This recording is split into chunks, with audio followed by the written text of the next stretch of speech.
사랑합니다. 교육 나눔 사회공헌 역량 사회적 책무에 대해서 이 시간 강의를 맡게 된 인성개발원의 에스파이토스 지도교수 박은선입니다. 반갑습니다. 오늘 이 시간에는 교육 나눔 사회공헌 역량에 있어서 하위 요소 중 하나인 사회적 책무에 대해서 함께 이해하는 시간을 갖도록 하겠습니다. 사회적인 책임에 있어서 우리가 우선적으로 살펴보아야 될 두 가지의 용어를 한번 확인하도록 하겠습니다. 우선은 책임입니다. 책임은 자신이 맡아서 해야 될 임무, 의무를 의미를 합니다. 또한 이것에 더 나아가서 우리가 책무라는 것을 확인할 수가 있는데요. 자신이 맡아서 해야 될 의무와 임무, 이것을 정확하게 인식하고 그 결과에 대해서 끝까지 맡아서 최선을 다해 수행하는 태도, 그리고 그 태도가 일어나기까지의 마음가짐을 우리가 책무라고 할 수가 있겠습니다. 그렇다면은 이러한 책임과 책무에는 지위에 따라서 역할이 나오게 됩니다. 앞에서 보시는 그림은 우리 영화의 한 장면이죠. 아버지의 그런 그 가장으로서의 지위와 역할을 잘 보여준 영화의 한 장면이었는데요. 바로 아버지라는 가족에서의 위치, 지위가 있습니다. 그러면 아버지는 가족들 그리고 자녀들을 양육하고 보호하고 책임을 질 수 있는 그런 역할들이 일어나게 됩니다. 가정에서의 아버지의 지위에 따른 역할이 나온다면 우리 아버지들께서 또 사회 현장에서, 직업 현장에서 직장인으로서의 또 다른 지위가 나오겠죠. 그러면 그 직업 세계에서 지위에 따른 역할이 또한 수행해야 될 부분으로 자리가 잡히게 됩니다. 더 나아가 대한민국 국민 그리고 세계 시민으로서의 그런 위치에 따라서 국민으로, 세계 시민으로서 수행해야 될 역할들이 나옵니다. 우리가 이와 같이 책무에는요, 내가 속한 그런 공동체의 지위에 따라서 각기 다른 역할들과 기능들을 수행할 수 있게 됩니다. 더불어서 행위에 대한 책무가 또한 설명할 수가 있습니다. 우리들이 살아가면서 수많은 그런 일들이 생기고 다양한 일들 속에서 또 선택할 수 있는 부분들이 발생이 됩니다. 그 선택을 결정하는 것도 자신의 책임이고 행위의 책무라고 볼 수가 있습니다. 또한 선택한 삶에 있어서는 그에 따른 능력과 자율성을 부여해서 그 행위에 대해서도 동일하게 책임감을 발휘해야 되는 부분으로 설명을 할 수가 있겠습니다. 이와 같은 우리의 책무들을 설명을 하였는데요. 그 다음에는 사회적 책무에 대해서 한번 설명을 하도록 하겠습니다. 우리의 이제 삶에 있어서 개인의 책무가 있다라고 하면은 더 나아가 사회적인 책무에 대해서 설명할 수가 있는데, 이는 내가 속한, 자신이 속한 공동체에 대해서 정확한 의식을 갖고 공동이 수행해야 될 목표가 확인이 되면은 그 목표 달성을 위해서 구성원과 서로 협력적인 관계를 형성하여서 그 목표가 수행될 수 있도록 함께 협력하는 그런 부분들을 사회적 책무라고 볼 수가 있습니다. 우리가 이 사회적인 책무를 발휘하기 위해서는요, 짧은 시간, 단기간 내에 이루어지는 것이 아니라 때로는 오랜 시간을 두고 꾸준히 수행해야 될 부분들이 있습니다. 따라서 이 부분에 있어서는 공동의 구성원들이 함께 사회적인 목표에 동의를 하고 자발적으로 스스로가 동기가 부여돼서 이 책무를 감당을 해야 되는 상황이 있습니다. 또한 내가 공동체에 속해 있지만 각 개인마다 갖고 있는 강점들이 있습니다. 강점을 잘 활용을 하고 또 개인의 인적 또는 물적 자원들을 공동의 목표를 위해서 함께 기여하고 공헌을 하면서 이 사회적인 책무를 감당할 수 있게 된다라는 것입니다. 따라서 우리가 사회적 책무라고 했을 때는 이런 개인의 범위를 초월하여서 자신이 속한 공동체, 또 우리가 속한 공동체의 목표를 위해서 함께 결과와 성과를 이뤄내는 그런 마음가짐과 태도라고 볼 수가 있습니다. 이와 같은 사회적 책무는 자기 자신뿐만이 아니라 모든 사람과 그리고 국가, 더 나아가서 인류 사회에 대한 책임감을 발휘하여서 그에 따른 행복이 개인에게서부터 가족과 지역과 국가 공동체와 인류 사회의 행복까지도 생산할 수가 있게 됩니다.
네, 이처럼 우리가 사회적 책무를 발휘하는 거에 있어서는 개인이 이제 속한 지위와 그에 따른 역할들이 있습니다. 소년병이 군인으로서의 지위가 있었고 나라를 지켜야 된다라는 그런 역할들을 감당을 하고 있었죠.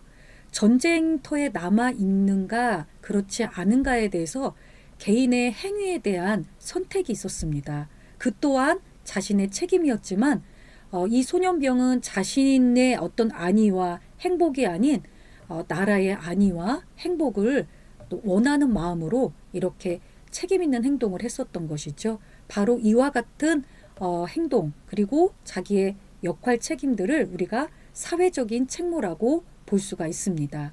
그렇다면은 이와 같은 사회적 책무에는 크게 세 가지 하위 요소가 설명될 수가 있습니다. 첫 번째는 사회적 가치를 볼 수가 있고요. 두 번째는 지역사회의 공익으로서의 일원을 추구하는 요소가 있고, 마지막 세 번째는 전문성을 발휘하는 요소들이 있습니다.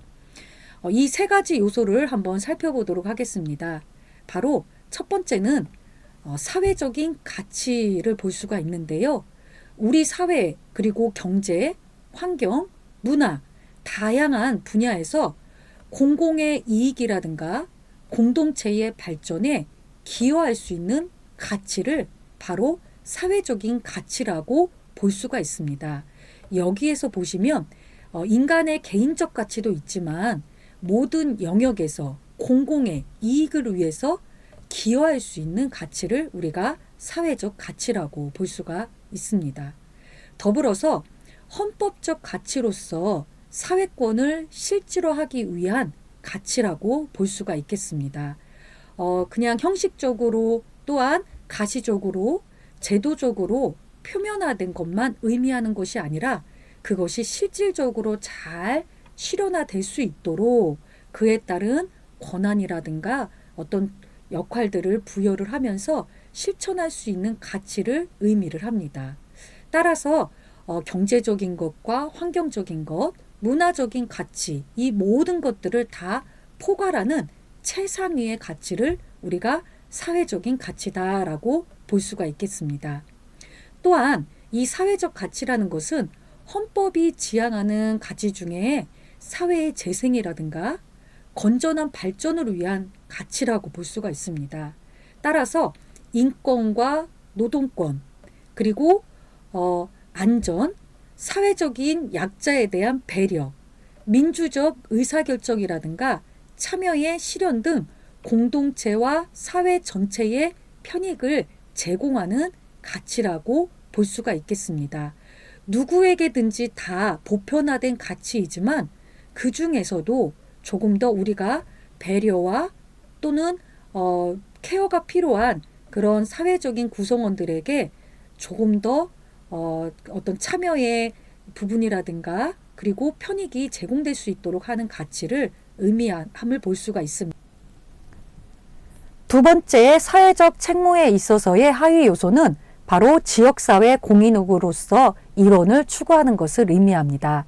즉, 여러분들이 속해 있는 지역사회가 있죠. 충남이다, 천안이다, 또는 여러분들 서울이다, 경기권이다. 이런 지역사회의 구성원으로서 내가 속한 지역사회의 체계를 중심으로 그 안에 함께 생활하고 있는 지역사회 주민들에 대해서 교육, 경제, 문화, 복지, 노동, 그 외에 다양한 전반적인 것에 관심을 갖고 도모하는 공익활동을 의미함을 볼 수가 있습니다. 따라서 이 부분에 있어서는 나한테 직접적인 개인에게 직접적으로 연관된 일이 아닐지라도 누군가의 일이 나의 일처럼 여겨지면서 그와 내가 하나의 공동체 성원이구나, 일원이구나 라는 그런 소속감과 또한 일체성을 가지고 그들의 안전과 그들의 어떤 개발이 함께 잘 이루어질 수 있도록 함께 활동을 하고 또는 프로그램을 또한 구성하면서 실천하는 부분이라고 볼 수가 있습니다. 대표적인 것이 우리가 자원봉사, 사회봉사를 볼 수가 있겠죠. 나의 문제가 아닐지라도 간접적으로든 직접적으로든 공동체가 겪고 있는 문제를 함께 공감을 하고 거기에 따라서 공익활동, 즉 봉사활동을 추구하는 우리 주변 사람들의 모습을 볼 수 있을 거라는 생각이 듭니다. 세 번째 하위 요소는 바로 전문성을 발휘하는 것입니다. 정치라든가 경제, 교육, 문화, 복지, 다양한 분야에 있어서 변화가 끊임없이 일어나고 있습니다. 그렇지만 이 변화에 우리 모든 구성원들이 끊임없이 같이 쇄신하고 적응하고 거기에 잘 맞추어서 적합성을 발휘하기 위해서는 그에 따른 분석하는 능력이라든가 문제를 해결하는 능력, 새로운 계획들을 수립하는 것뿐만이 아니라 실천할 수 있는 그런 지식과 기술, 또한 거기에 따른 여러 가지 접학성이 요구되는 부분이라고 볼 수가 있겠습니다. 우리가 다양한 전문가들을 주변에서 볼 수 있을 것입니다. 예술가이면서도 음악을 하는 예술가도 있고 또는 그림을 그리고 또는 여러 가지 환경과 이런 우리 주변 환경들 여러 가지 이제 사물들을 새롭게 구성하면서 우리가 일을 하고 또 생활하기에 편리하게 하는 그런 예술 분야들도 있겠죠. 예술인들은 이런 예술이라는 자신의 강점을 가지고 사회적인 책무, 즉 전문성을 발휘해서 공동의 이익을 구할 수도 있을 것입니다. 또 음식을 하고 요리를 하는 그런 셰프들은 그 요리를 한 걸 가지고 주민들과 또는 성원들과 함께 나누면서 그에 따른 강점을 발휘하여서 사회적인 책무를 발휘할 수도 있겠고요. 또는 지식이 있는 사람은 개인의 지식을 가지고 누군가를 지도하고 멘토를 하고 정보를 제공하면서 사람을 또 지도하고 가리키는 일들을 적극적으로 수행하는 책무를 발휘할 수 있을 것이라고 생각이 듭니다. 즉 사회적 책무를 발휘하는 데 있어서는 누구나가 다 동일하게 행하는 것이 아니라 각기의 강점을 가지고 누구보다는 조금 더 강한 부분을 가지고 전문성을 발휘하는 것을 볼 수가 있습니다. 어떤 사람들은 잘 듣고 경청하는 기술이 뛰어난 사람들이 있습니다. 누군가의 아픔을 또는 고통을 함께 경청하고 수용하고 공감하면서 그들의 문제를 함께 해결하면서 나름 그들의 마음의 위안이 될 수 있도록 책무를 발휘하는 그런 부분들도 하나의 사례라고 볼 수가 있겠습니다. 우리 주변에 많은 카페들이 있는데 스타벅스를 볼 수가 있겠죠. 스타벅스 코리아의 사회적 책무를 통한 사회공헌 사례들을 잠깐 앞에 보여드리고 있습니다. 카페이지만은 그 지역사회 문제를 같이 확인을 하고 여러 이제 결손 어린이를 지원하는 일들도 하고 있고요. 또 이 카페의 특성을 활용해서 바리스타 재능 기부도 하고 있고요. 또 환경사랑, 일회용품을 사용하는 것보다는 좀 개인의 텀블러를 갖고 다니면서 친환경 에너지를 활용할 수 있도록 하는 것들, 또 우리 문화재를 지키는 것, 또는 푸드뱅크라든가 맑은 물 지키기 활동을 통해서 사회적 책무를 다하는 것을 볼 수가 있겠습니다. 여러분들이 또한 잘 알고 계시는 빌 게이츠 같은 경우에도 21세기 기업들은 경영 활동을 통해서 거둔 성과를 자선 사업에 투자하는 일을 지켜야 한다라고 하였죠. 그럼에도 또 하나 기업의 가치를 높이고 보다 나은 미래를 창조할 수 있는 기회가 된다라고 설명을 한 바 있습니다. 그래서 많은 이제 자신의 어떤 재능뿐만이 아니고 가지고 있는 자원들을 사회에 환원하는 것도 우리가 잘 살펴볼 수가 있었습니다. 네, 이처럼 우리가 사회적인 책임을 발휘하는 것이 필요한 상황인데 그렇다면 이런 책무와 또 인성은 어떤 상관성이 있을까요? 우리가 인성이 잘 기반이 된 사람은 개인의 책무뿐만이 아니라 사회적인 책무까지도 발휘할 수 있는 그런 내면의 힘이 충분히 발휘될 수 있을 것입니다. 그렇지만 우리가 기본적인 내 인격이 인성이 잘 다져지지 않는 상태에는 책임이 아닌 무책임한 그런 삶을 살아갈 수 있는 부분들이 있겠죠. 따라서 이런 사회적인 책임을 발휘하는 가운데 있어서도 바로 인성이라는 중요한 덕목이 필요한 것을 우리가 확인을 할 수가 있겠습니다. 우리가 이제 동일한 유사한 상황이었지만 그에 따라서 어떤 책임, 어떤 책무를 발휘했느냐에 따라서 굉장히 다른 결과를 나타낸 것을 볼 수도 있겠습니다. 우리 사회에 가슴이 아프지만 세월호 참사가 있었고요. 그로 인해서 많은 청소년들이 아픈 또는 그들의 가족까지도 아픈 그런 가슴 아픈 일을 겪었죠. 미국에 있어서 허드슨강의 기적이라는 그런 용어가 칭해진 일들이 있었습니다. 2009년도 1월 15일에 공항에서 이륙한 지 얼마 지나지 않아서 새떼와 충돌을 하면서 엔진이 고장이 나는 상황이 발생을 하였습니다. 그 당시 기장과 부기장 그리고 승무원들이 연합하여서 이 위험 상황들을 잘 대처하고 결국에는 어느 한 명도 사상자가 없이 전원이 다 구조가 됐던 상황이었습니다. 개인의 어떤 책임이 사회적으로 어떻게 발휘하느냐, 바로 인성을 기반으로 하여서 그에 따른 사회적 책임을 발휘할 수 있는 그런 든든한 기초석을 마련할 수 있을 거라는 그런 사례들을 보여주고 있습니다.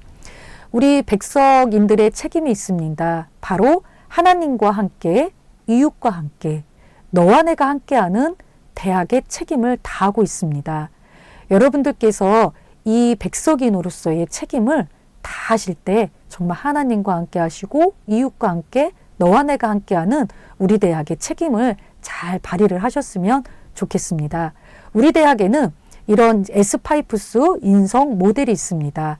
인성은 인간이다. 인간의 인성은 조직화된 행동의 종합적인 그림으로 영성, 철학성, 지성, 신체성, 감성, 사회성의 측면으로 인식할 수 있습니다. 앞서서 설명드렸던 허드슨 강의 기적에 대해서 우리 대학의 에스파이푸스 인성 모델을 기반으로 해서 어떠한 책임, 어떠한 책무를 발휘했는지를 한번 살펴보도록 하겠습니다. 영성은 인간 생명의 존재와 가치와 목적을 두고 우리가 에스파이푸스의 S, 영성으로 보고 있습니다. 이 기장과 승무원들이 인간 생명에 대해서 그 존재와 가치와 목적이 정확하게 정립이 돼 있었기 때문에 어느 한 사람도 사상자가 발생하지 않도록 힘껏 역량들을 발휘한 것을 볼 수가 있습니다. 또한 두 번째, 철학성입니다. 기장으로서 그리고 자기의 어떤 주어진 위치에 승무원으로서 부기장으로서 정체성을 확립하면서 직업 환경에 닥친 문제를 정확하게 인식하고 자신의 행동으로 승객들을 위험에 처할 수 있음을 확인을 하여서 그에 따른 정체성을 더욱더 확고히 하고 그 지위와 위치에서 그들의 능력을 발휘하는 것을 볼 수가 있습니다. 또한 지성입니다. 안전하게 착륙하는 장소, 방법을 모색하고 어떤 매뉴얼에서 정확하게 100% 준수는 하지는 못했지만 최대한 안전한 방법을 지력을 통해서 강구하였고 후에 착륙한 후에도 여기에 날개 위에서 사람들을 대피를 시키는 기발한 아이디어를 창조한 것을 볼 수가 있습니다. 신체성입니다. 글라이더를 조종해 본 경험을 통해서 강 위에 비행기를 몰아서 그 허드슨 광에 무사히 착륙할 수 있었다라는 것입니다. 이전의 어떤 경험을 바탕으로 구조를 확인하고 그에 따라서 인간의 어떤 무사히 착륙할 수 있다라는 그러한 이제 능력들을 발휘한 것을 볼 수가 있겠죠. 네 번째는 감정입니다. 여러 기장뿐만이 아니라 그 구성원들이 굉장히 마음이 복잡했겠지만 모두의 감정들을 잘 조절을 하면서 진정을 시키고 그리고 사람들이 분산되지 않도록 연합할 수 있도록 구조활동을 펼치는 데 있어서 감성 능력을 발휘한 것을 볼 수가 있겠죠. 마지막으로는 어느 누구도 여기에서 리더십과 그리고 서로 연합하는 파트너십과 또 기장이라든가 승무원들을 따라가는 힘이 없었으면은 이러한 결과를 나타낼 수가 없었을 것입니다. 즉, 그 공동체 안에서 승객과 승무원 모두가 기장을 신뢰하고 질서 있게 구조화된 행동을 한 것을 볼 수가 있겠습니다. 정말 이례적으로 전원이 이 위기 상황에서 불시 착륙하는 상황에서도 전원이 생명을 보존했다라는 것은 정말 기적과 같은 일이었음을 확인할 수가 있겠습니다. 우리가 살아가면서 이러한 여러분들이 내가 원하지 않는 상황을 봉착할 수가 있겠습니다. 그렇지만 그 속에서 개인의 어떤 부분만 생각하기보다는 공동의 그리고 사회적인 가치를 생각을 하셔서 그 가운데 여러분들의 전문성을 발휘를 하시고 모든 사람들이 서로 공익의 일원으로서 힘을 합쳐서 슬기롭게 헤쳐나가는 그러한 사회적 책무를 발휘하시는 우리 백석인들이 되시기를 기대합니다. 에스파이푸스 전인성을 가지고 백석인으로서의 사회적 책무를 감당하는 여러분들이 되기를 기대하고 응원합니다. 교육나눔 사회공헌 사회적인 책무 강의를 마치도록 하겠습니다. 수고 많이 하셨습니다.